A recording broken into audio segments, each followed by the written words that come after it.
This is a brief, maybe not so brief, compilation video of a trip to Bali that I took in June of this year. And I wanted to put it together so I could remember everything and share everything with you. So thanks for watching. Enjoy.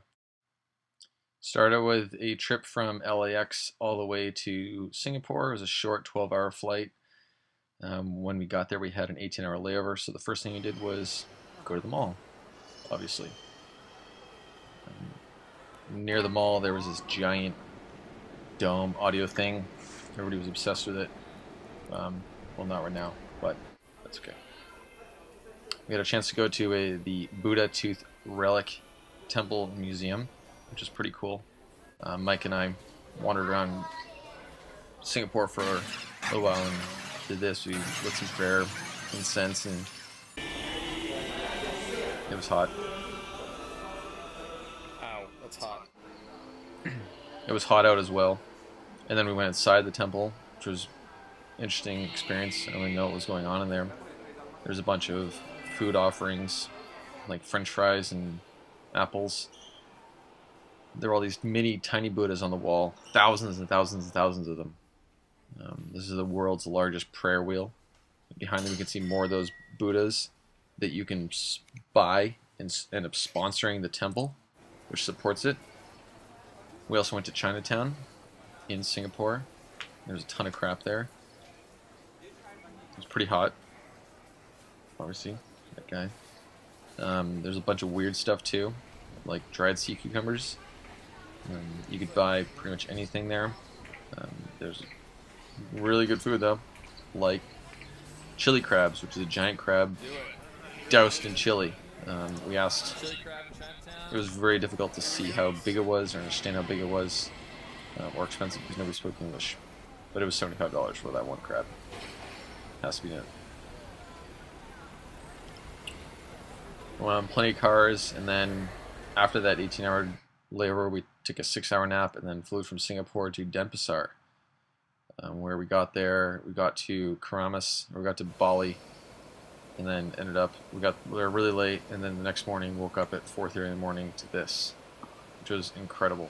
Incredible sunrises every morning. Clouds over there, the Pacific Ocean, the waves are usually perfect. There's a bunch of people already down at the beach, a bunch of surfers, everybody trying to take photos and video, and it was incredible.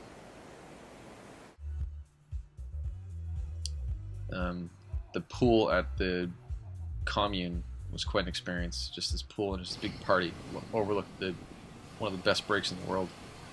And you have surfers like Gabriel Medina right out front, just free surfing and getting ready for the contest. Pretty cool to see them up there. And then you have half the village bathing right where he's surfing. Also a good experience. Some athletes like Adam Melling getting ready for the event. There's a pre-event opening ceremony where they had a traditional ceremony for the surfers. There is world number one. That guy wore all wool on this day. I don't know if you know anybody around him. Nobody around him is wearing shirts, t-shirts, sometimes no shirts. This is the ceremony where all the surfers competing in the event. It was part of like a blessing ceremony. It was traditional in Bali. It's pretty interesting seeing all the surfers be a part of it, and they're all wanted to do it. It was pretty cool to see everybody together and experience that. CJ Hobgood, and Yaden Nickel, and Karen Perot, and Nat Young, Kelly Slater, Bruce Irons. I don't know why Bruce was there. Then there was like a fire ceremony, which was crazy. These guys were nuts. End up setting balls on fire and kicking them at everybody. That was interesting. This is inside the truck. This is Transition Productions directing the event. Kristen Berry, St. Thomas Aquinas alumni. Technology wasn't the best there at the beginning, so our office was that at any time you could find Balinese people working, always doing something, pulling apart bamboo, driving was a crazy experience. I never drove. We had drivers for us everywhere. Oakley set us up with all vans, and nobody had to drive. And they would go anywhere you wanted, which was crazy. It was nice. So we didn't have to drive, because obviously driving on the wrong side of the road, and it's chaos. There's motorcycles everywhere, and you see a lot of crazy things. And sometimes you see things like pigs rolled up in baskets. I don't even know where they're going, but I'll assume it's not to a big field. This is more just the contest site. Everybody's watching. Tons of people came down. I was pretty shocked. There was also the Surf Shop Challenge, which was an event where a team from Florida won. There's Timmer, making sure everybody gets their beers in. He's part of the team. No, he's not. It was a pretty cool event where Oakley brought all these regional surf shops from the U.S. out to Bali to compete against one another, and this team from Florida won Sweetwater. On the off days, we were able to go surfing, but to get to the surfing, you had to paddle through a bunch of garbage. It was just filthy there. Terribly filthy. But at the same time, there's really cool temples everywhere. You could just walk in, and well, you couldn't walk in them. I got in trouble for A, filming, and B, that dog didn't like me there. Wild dogs. I wasn't wearing anything over my knees. You have to cover up your knees when you're in the temples. A lot of rice fields in these. A lot of rice fields in the countryside. A lot of abandoned buildings. A ton of abandoned buildings. Where development started, and then financially just couldn't be supported, so they just sit there. Pretty third world. But it is beautiful at the same time. I want to take one of those other things over. Throw a party in an abandoned building. That would be fun. And there's where people live. In tents. Next to where I want to throw a party. Probably not the best idea.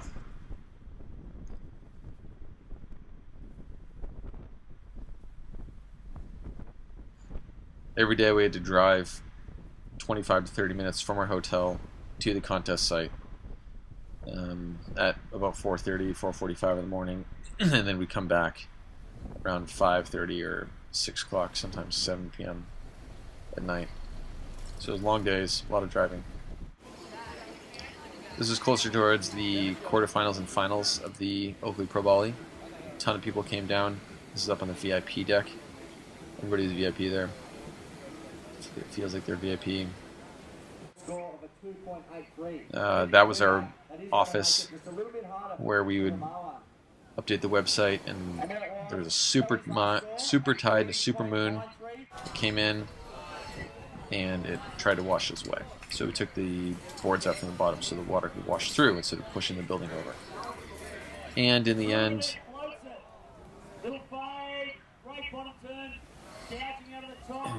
the water would come up really high because the waves were big and it was full moon. This is where they had a traditional cheer ceremony for the winner of the event, which was really cool. Really cool experience. Joel Parkinson won, and he came up and he was like a washed way down the beach, and then he got carried up the beach in this chair with the traditional ceremony of cheering him up there, and it was really cool to see all the photos and how excited he was too. It was really interesting. And everybody wanted to capture it on their cell phone. Once the contest was done, we were able to do some exploring. We went out to Uluwatu, which is on the other side of the island, which was unbelievable. Very famous surf spot, and it rained a lot, obviously. We ended up eating at the Single Fin bar, which overlooked Uluwatu, which was a very cool experience, despite the rain. And we didn't get to surf because it was too gnarly out there. But later on that day, we were able to go to Padang Padang and surf out front there. We also went to Uluwatu Monkey Temple and experienced some of the monkeys, which were both awesome and terrifying at the same time. That was easy. That was really easy. And that's my hilarious voiceover while he ate his potato. You could buy these potatoes for 50 cents and then feed them to the monkeys, and the monkeys are obsessive over them. And this is about the exact moment that Kendall realizes that he is over the monkeys because they tried to attack him. Follow him, and as soon as they follow him, he gives up his food to them. Take it. Very territorial, because they thought I was going to eat their crappy potatoes. I was not going to eat their crappy potatoes. You had to climb up a bunch of steps to get to the temple itself. The temple overlooked this unbelievable, gorgeous, gorgeous cliff. Sat atop the cliff, rather. Overlooked the water. Everything is so perfectly lush and green. There's Mike looking buff. Maybe not a breath. And we're hundreds of feet above the water. The waves are huge and gorgeous. I probably could have sat there for hours and just watched.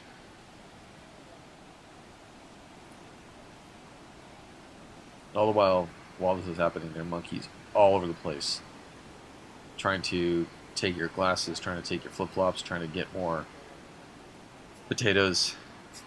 They were relentless. And there's a lot of garbage, too.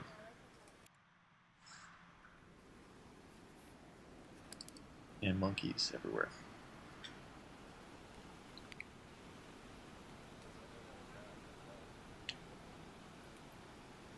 And more monkeys. And monkeys and silhouettes of monkeys while my camera tries to adjust. And monkeys just eat the nuts. They just eat all day. And Kendall is really over the monkeys at this point. He just wants to leave.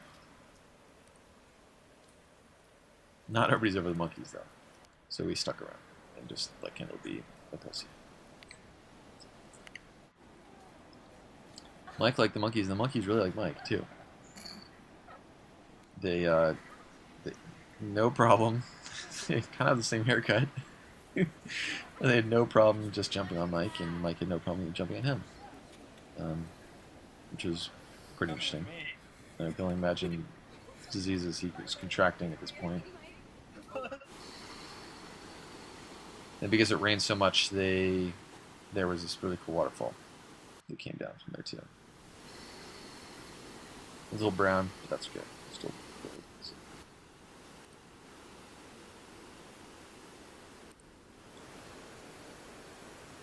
During this time, or right after this, there was a pack of probably 50 monkeys that came on the trail and accosted me and robbed me of my potatoes, and the biggest monkey jumped on my stomach and I freaked out. A little scary, but I'm alive to tell this tale today, so it's okay. Everybody's wearing a skirt.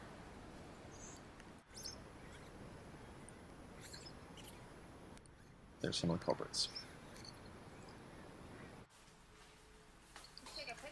And then to soothe their nerves, we all got fresh coconuts. There's just a bunch of ladies just cutting coconuts for $1 all day, every day. Just as much coconut drink people would drink.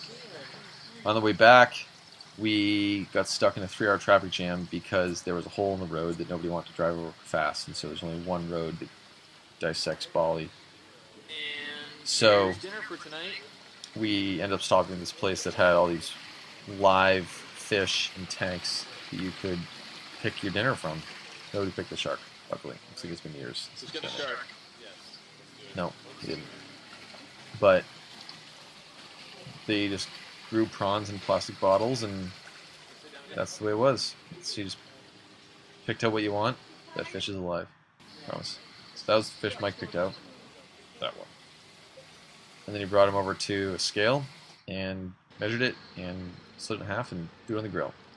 This is the crazy duck guy. This guy just owns ducks and carries them around, or walks them around all day. And he brings them into the rice paddies, and then they fertilize the rice paddies. And then he has a big sickle, and he pretty much kills anything that threatens his ducks. And he's not afraid. Not afraid to walk them onto the highway either, as shown here. Here we go.